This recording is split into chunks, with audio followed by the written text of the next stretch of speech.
حدیث میں آیا ہے کہ اصحاب کہف کا کتا جس کا نام قطمیر ہے جنت میں جائے گا۔ یعقوب نبی علیہ السلام نے جس بھیڑیے کو بلایا تھا، جس نے کہا تھا ہم درندے اولاد انبیاء پر حملہ نہیں کرتے، قدرت نے ہم پر وحی کر دی ہے کہ سادات اولاد انبیاء پر حملہ نہیں کرنا۔ اس نے پوری قوم کی نمائندگی کر کے بتا دیا وہ جنت میں جائے گا کہ ہم درندے انبیاء علیہ السلام کا گوشت نہیں کھا سکتے، ہم پر انبیاء کا گوشت منع ہے، اور وہ انسان درندے ہیں جو انبیاء کا قتل کرتے ہیں۔ وہ بھیڑیا جنت میں جائے گا اس لیے کہ اس نے اپنی پوری قوم کی طرف سے نمائندگی کر کے بتا دیا کہ قیامت تک ہم درندے اولاد رسول صلی اللہ علیہ وآلہ وسلم پر حملہ نہیں کریں گے۔ وہ دمبا جو اسماعیل علیہ السلام کے لیے آیا وہ جنت میں جائے گا۔ بلعام بن باعور کا گدھا جنت میں جائے گا۔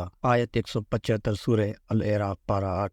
اے میرے حبیب، ان لوگوں کو اس شخص کا حال بلعام باعور برائے عبرت پڑھ کر سنائے جس کو ہم نے اپنی نشانیاں واضح دی تھیں، پھر اس نے وہ کینچلی اصل جامہ اتار کر نکل بھاگا تو شیطان اس کے پیچھے لگ گیا اور وہ گمراہوں میں داخل ہو گیا۔ حضرت موسیٰ علیہ السلام کے زمانے میں ایک شخص بلعام باعور تھا، اس کو ایک اسم اعظم یاد تھا، اور جب وہ اس اسم کے ذریعہ سے دعا کرتا تھا تو اس کی دعا قبول ہو جاتی تھی۔ فرعون نے حضرت موسیٰ علیہ السلام کا پیچھا کیا تو بلعام سے فرمائش کی تم دعا کرو کہ موسیٰ علیہ السلام اور اس کے ساتھی ہمارے قبضہ میں آ جائیں۔ یہ سنتے ہی بلعام اپنے گدھے پر سوار ہوا، مگر خدا کی شان اس نے ہر چند کوشش کی، گدھے نے ایک قدم بھی نہ اٹھایا۔ جب اس نے مارنا شروع کیا تو خدا کی قدرت سے گدھا فصیح زبان سے کہنے لگا، تجھ پر وائے ہو، تو مجھے کیوں مارتا ہے؟ کیا تو نہیں چاہتا ہے کہ میں تیرے ساتھ چلوں کہ تو خدا کے رسول اور مومنین پر بد دعا کرے؟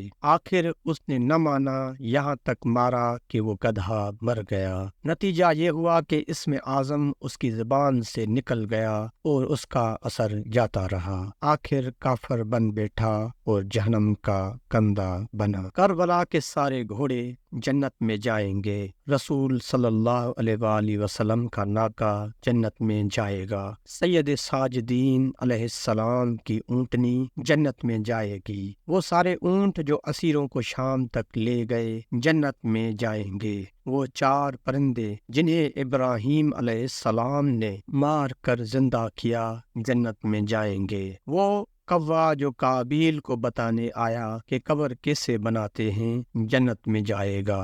تو حیوانوں میں کچھ پرندے کچھ جانور جنت میں جائیں گے، اور وہ سب کشتی نوح میں بھی تھے، جنت میں جائیں گے۔ یہ تب ہی پتہ چل گیا تھا کہ یہ پرندے یہ جانور کشتی نجات میں ہیں اور ان کی نسل انسانوں کی وفادار ہے۔ قرآن میں اس طرح ذکر کیا کہ بعض جانور ہدایت کے لیے آئے اور انسان کی ہدایت سب سے پہلے جس نے کی وہ کوا ہے۔ سورہ مائدہ کی آیت نمبر 29 سے 31 تک میں اس قتل اور دفن کی داستان بیان ہوئی ہے۔ مائدہ آیت نمبر 31 ترجمہ: قابیل نہیں جانتا تھا کہ اپنے بھائی حابیل کی لاش کو کیسے چھپائے۔ اللہ تعالیٰ نے اس کو دفنانے کے لیے ایک کوے کو بھیجا تاکہ قابیل کو دکھائے کہ وہ اپنے بھائی حابیل کی لاش کو کس طرح چھپائے۔ بس قابیل کے سامنے کوا اپنے پنجوں سے زمین کو کھریدتا تھا اور گڑھا بنا دیا تھا۔ جب کوے نے گڑھا بنایا تو اسے دیکھ کر قابیل کو لاش چھپانے کی دفن کرنے کی ترکیب معلوم ہو گئی، تو قابیل بولا، ہائے میری کمبختی کہ میں اس کوے سے بھی گیا گزرا ہوں، کہ اس کوے کے برابر ہی ہوتا تو اپنے بھائی کی لاش چھپا دیتا۔ غرض وہ قابیل بہت دل ہی دل میں شرمندہ ہوا